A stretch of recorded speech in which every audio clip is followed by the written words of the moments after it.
വീഡിയോയിൽ പറയുന്നത് ശ്രീനാരായണ ഗുരുദേവനെ കുറിച്ചാണ്. ശ്രീനാരായണ ഗുരുദേവൻ്റെ ഒരുപാട് വീഡിയോകൾ ഞാൻ നേരത്തെ ചെയ്തിട്ടുണ്ട്, യൂട്യൂബിലും ഫേസ്ബുക്കിലും ഒക്കെ അപ്ലോഡ് ചെയ്തിട്ടുണ്ട്. അപ്പോൾ പറഞ്ഞ ക്വസ്റ്റ്യൻസ് വീണ്ടും ഞാൻ പറയുന്നില്ല. ഈ ക്വസ്റ്റ്യൻസ് ഒക്കെയും പറഞ്ഞതാണ്, എങ്കിലും ഒന്നുകൂടെ റിപ്പീറ്റ് ചെയ്യുകയാണ്. അതായത് ശ്രീനാരായണ ഗുരുദേവനെ കേരള ബുദ്ധൻ എന്ന് വിളിച്ചത് ആരാണെന്ന് അറിയാമോ? ജി ശങ്കരക്കുറുപ്പാണ്. ആരാണ്? ജി ശങ്കരക്കുറുപ്പാണ്.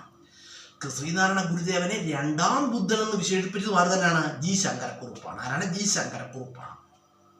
അതുപോലെ തിരുവിതാംകൂർ രാജാക്കന്മാരെ കോടതിയിൽ നേരിട്ട് ഹാജരാക്കുന്നതിന് വിലക്കേർപ്പെടുത്തിയ ഒരേ ഒരു നവോത്ഥാന നായകൻ ആരാണ്? ശ്രീനാരായണ ഗുരുദേവനാണ്.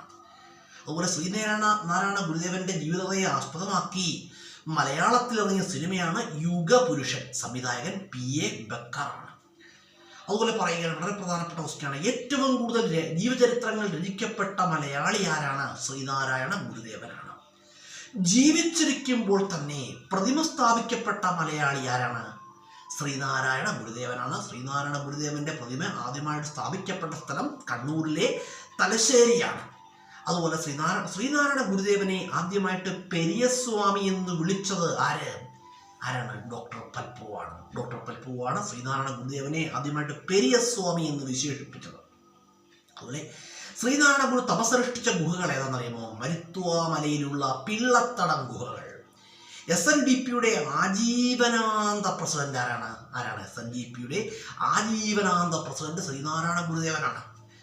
അതുപോലെ ശ്രീനാരായണ ഗുരുദേവനെ കുറിച്ച് ഞാൻ വീണ്ടും നമ്മുടെ പ്രിയ സുഹൃത്തുക്കളോട് പറയണം. ശ്രീനാരായണ ഗുരുദേവൻ്റെ ഒരുപാട് വീഡിയോ ഞാൻ നേരത്തെ ചെയ്തിട്ടുണ്ട്. പറഞ്ഞ ക്വസ്റ്റ്യൻസ് വീണ്ടും പറഞ്ഞ് നിങ്ങൾക്കൊരു ആവർത്തന വിരസത ഉണ്ടാക്കുന്നില്ല. അതുപോലെ ശ്രീനാരായണ ഗുരുദേവനെ കുറിച്ച് പറയുകയാണെങ്കിൽ, ശ്രീനാരായണ ഗുരുദേവൻ ചട്ടമ്പി സ്വാമികൾക്ക് വേണ്ടി സമർപ്പിച്ച കൃതിയാണ് നവമഞ്ജരി. ഇതാണ് നവമഞ്ജരി. അതുപോലെ ശ്രീനാരായണ ഗുരു ആദ്യമായി കണ്ണാടി പ്രതിഷ്ഠ നടത്തിയത് എവിടെയാണ്? കളവൻകോട് ക്ഷേത്രം. എവിടെയാണ്? ആലപ്പുഴ ജില്ലയിൽ. എവിടെയാണ്? ആലപ്പുഴയിലാണ്. അതുപോലെ ശ്രീനാരായണ ഗുരുദേവനെ കുറിച്ച് പറയുകയാണെങ്കിൽ, പ്രഥമ ശ്രീനാരായണ ഗുരു പീസ് പ്രൈസ് നേടിയ വ്യക്തി ആരാണെന്നറിയാമോ? ശശി തരൂരാണ്. അതുപോലെ പറയുകയാണെങ്കിൽ SNDPയുടെ ഇപ്പോഴത്തെ ജനറൽ സെക്രട്ടറി ആരാണ്? നമുക്ക് എല്ലാവർക്കും അറിയാറാണ്. വെള്ളാപ്പള്ളി നടേശനാണ്. അതുപോലെ തന്നെ SNDPയുടെ ആസ്ഥാനം എവിടെയാണ്? കൊല്ലമാണ്. തിരുവിതാംകൂർ ദേവസ്വം ബോർഡിൻ്റെ ഇപ്പോഴത്തെ പ്രസിഡന്റ് ആരാണ്?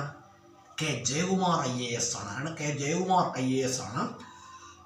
അതുപോലെ തന്നെ NSSന്റെ ഇപ്പോഴത്തെ ജനറൽ സെക്രട്ടറി ആരാണ്? G. സുകുമാരൻ നായരാണ്.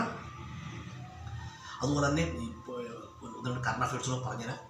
2026 ഹരിവരാസനം പുരസ്കാരം നേടിയ വ്യക്തി ആരാണ്? തിരുവിഴ ജയശങ്കറാണ്. തിരുവിഴ ജയശങ്കറാണ്.